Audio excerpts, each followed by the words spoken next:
These rabbits tell lies. That is a myth perpetuated by the rabbits themselves. I thought like this was gonna be an easier pet. The myth of a starter pet. Can rabbits die from fright?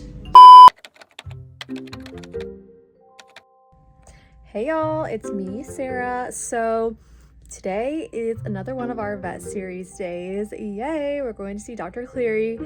And honestly, the number one thing that's the most difficult about these vet series days is wrangling the rabbits.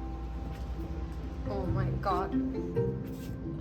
Anyway, today we're going over rabbit misconceptions, which is a very interesting topic, and Dr. Cleary, I wonder what he'll say, because honestly I have a lot of ideas, a lot of what you could say things that are considered rabbit myths to ask him about, so very excited to see what he says. Hey girl, you wanna come out? Kind of afraid to tell you what we're doing for fear that you will certainly not come out, but I'm gonna need you to come out. It's okay. Hey everyone, we're back with Dr. Cleary at Center for Avian and Exotic Medicine here in New York City, and I brought Pepper with me today. She's not very happy right now, but hopefully she'll perk up in a little bit. Yeah, I know.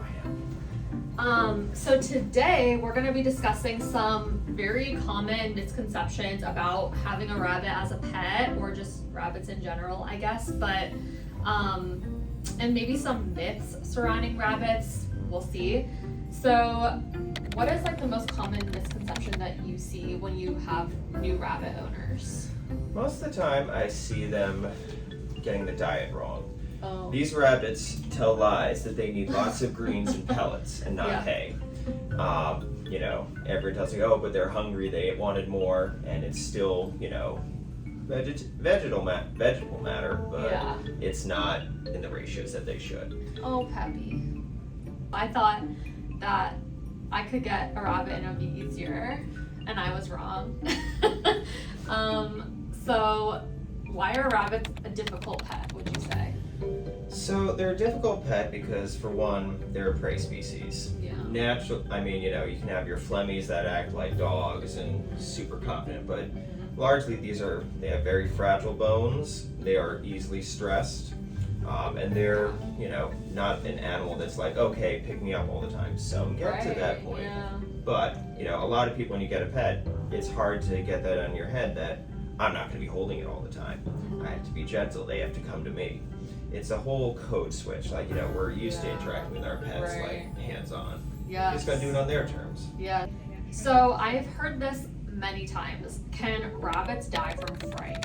So yeah, in theory they can go, Yeah. they are prey species, they are prone to capture myopathy, they're not meant to survive like a bite from a large animal. That's Right, just yeah. not how they're built. Yeah. They're meant for speed, that's their life cycle. They're like reproducing like 6 months of age. In the wild, they don't usually live as long in captivity, it's like a year or two. Yeah. Oh, So, wow. Okay. Yeah, predators get them, other things, but yeah, they can have capture myopathy. Sometimes just the stress of being around, say, a dog, a cat, or like a predator like a ferret. Yeah. I've seen ones that get, you know, they're thumping, and like we're really worried about them getting worked Oh my up. gosh.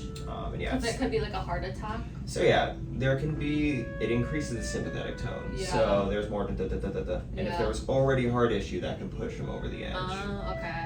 Okay. Do they have multiple eyelids? They do. I mean, they have the Yeah. top and the bottom, and they have the third nictating membrane. Yeah. That comes across the eye when they close it. And is that why they kind of sleep with their eyes like a little bit open? Some do. Yeah. But yeah, not all of them. Are rabbits healthiest living outdoors? No. No. Aside from the increased risk of rabbit hemorrhagic disease, Okay.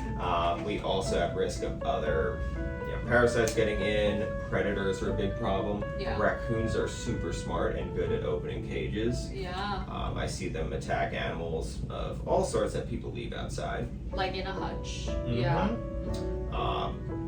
They're also exposed to the environment, which means if they get a cut or something, you can get fly strike, Oh, where yeah. the flies start laying eggs and rotting away the flesh. Yeah, I mean, these guys are domesticated. These are our pets. Let's bring them inside. They don't get any ectoparasites, no fleas, no ticks when they're inside. Yeah. I mean, a little time outside is good for enrichment, but we don't want them eating tons of fresh grass or Yeah. pesticides. Yeah. There's a So lot of true. stuff out there. So this is one of the last questions, and I just recently found this out, but I don't know if this is true. Is it best to have multiple rabbits instead of just one? Because I was reading recently in some countries, especially in Europe, they recommend you having more than one rabbit, and it's actually like almost not a law, but like a welfare thing of you need to have like more than one. Yeah. So rabbits really do thrive with friends. Yeah. Now, that being said, there are some rabbits who we try multiple speed dates, Yeah. everything, and we cannot get, and there's no one that they get along with. Mm. And there's some that have a partner forever, and then they unbond, and then Yeah. things can change. Yeah. Or they rebond later. It can be, in general, I think they're always happier with a friend, someone to groom them, someone to sit beside. Yeah. A lot of times when there's a solo rabbit, I always recommend having stuffed animals in the cage. She loves that. Yeah. They'll groom That's it. so funny. Yeah, you see them do stuff that they would do to another rabbit Yeah. to that stuffed animal. The grooming, Yes. the nuzzling next to. Yes. And you realize they do want that companionship. Yeah. Okay, the last question is just a question. What is their lifespan today, as of today, would you say? So, with it used to be 4 to 6 years was like the average for them. Yeah. But with our modern medicine, getting blood work, catching kidney disease, spaying and neutering them, RHD vaccine. My oldest patient, who I'm seeing today, is 16 years old. Wow. Now, average, depending on the breed, a larger breed, usually we don't see them live to 15. Okay. Smaller breeds tend to live longer. Okay. But, seeing a 10-plus-year-old rabbit isn't unheard of, and we see them multiple times a week. Thank you for giving us those answers on a lot of misconceptions and myths about rabbits and owning rabbits and being rabbit pet owners and things. We will see you all next time. Thanks for watching.